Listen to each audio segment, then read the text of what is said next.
This is echoes carved by the ancestors. The petroglyphs in this image ignite the imagination, inspiring the vibrant interpretation behind today's story.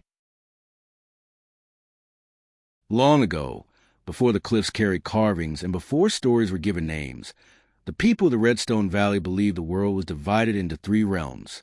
There was a realm below, where roots drank from hidden waters and ancient memories slept beneath the earth. There was a realm between, where people walked, animals roamed, and the seasons turned like great invisible wheels. And there was a realm above, where stars wandered through endless darkness and spirits traveled roads made of light. Most believe these worlds touched only at the horizon, but the oldest songs spoke of a time when the boundaries were thin, a time when the elders who walked between worlds still visited the earth. Few remembered those songs. Fewer still believed them. Among the people lived a young woman named Teya. She was known for asking questions that made others uncomfortable. When elders spoke of tradition, she asked why. When hunters spoke of luck, she asked how. When storytellers described the first elders, she wondered whether they had truly existed at all. The old people would smile. The answers come when the right question is asked. But Teya found that answer frustrating. She wanted certainty. The world rarely offered it. One autumn, something strange began to happen. The herds moved differently. The bighorn sheep crossed valleys they had never crossed before. The deer avoided familiar springs. Birds that usually filled the dawn sky vanished without warning. Even the wind seemed uncertain. The people grew uneasy. Animals had always been teachers. When animals changed their ways, wise people paid attention. Yet no one understood the meaning. As the days passed, confusion spread through the valley. One evening, Teya climbed a sandstone ridge overlooking the valley. Far above the western cliffs, a brilliant shape moved through the sky. At first she thought it was an eagle. Then she realized it glowed. Golden light radiated from its wings. Its outline shifted between bird and star. The strange being circled once above the valley.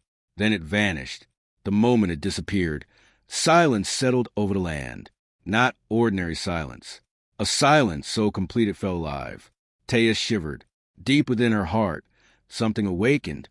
The next morning, she left the village before sunrise. She followed no trail. She carried no destination.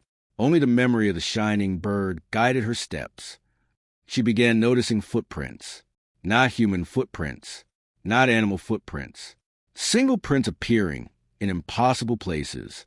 Each footprint seemed to glow faintly beneath the moon. The trail eventually led her into a hidden canyon she had never seen before. At the canyon's center stood a vast black rock face, and upon that stone were carvings unlike anything she had ever seen. Gigantic figures stretched across the wall, tall, ancient, watching. Their bodies were marked with mysterious patterns. Circular crowns rose above their heads. Long arms extended toward the earth. Then she saw it, a single footprint carved above the gathering, the same footprint she had followed.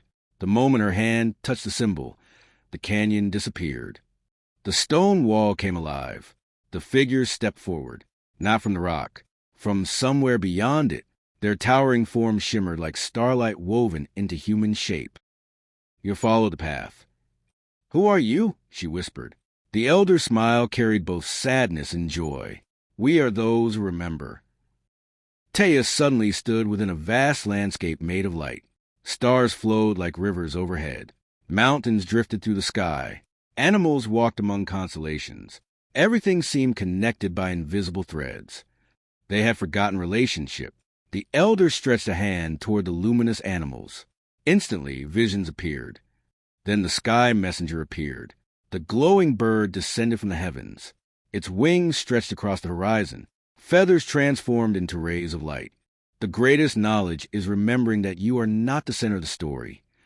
Wisdom comes when you see the pattern rather than the thread. Before they vanished, the tallest elder spoke one final time.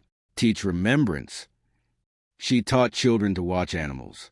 She taught hunters gratitude. She taught families to listen to the land.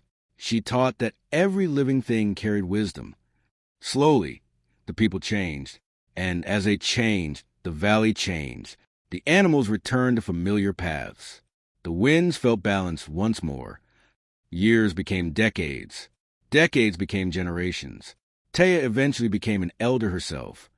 Among them were towering elders crowned with circles of power. Animals gathered at their feet. A radiant bird watched from above. And near the center, a single footprint marked the sacred journey. And those centuries passed and countless seasons turned. The stone continued to speak, not through words, but through silence. For those willing to listen, the elders who walked between worlds were still there, watching, teaching, waiting for another traveler to follow the footprint home. Thank you for listening to Echoes Carved by the Ancestors. This has been an interpretation of the petroglyph from the American Southwest. This appears to be a large southwestern Native American petroglyph panel, likely created by the Fremont ancestral Puebloan, or a related Colorado Plateau culture.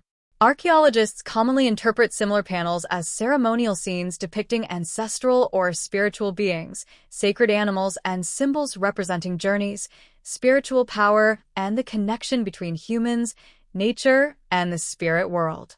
As with most prehistoric rock art, the true meaning is unknown, but archaeologists often interpret the symbols through recurring themes. To hear more stories from the ancestors, choose another story, explore one of our playlists, or subscribe to our channel using the links on your screen.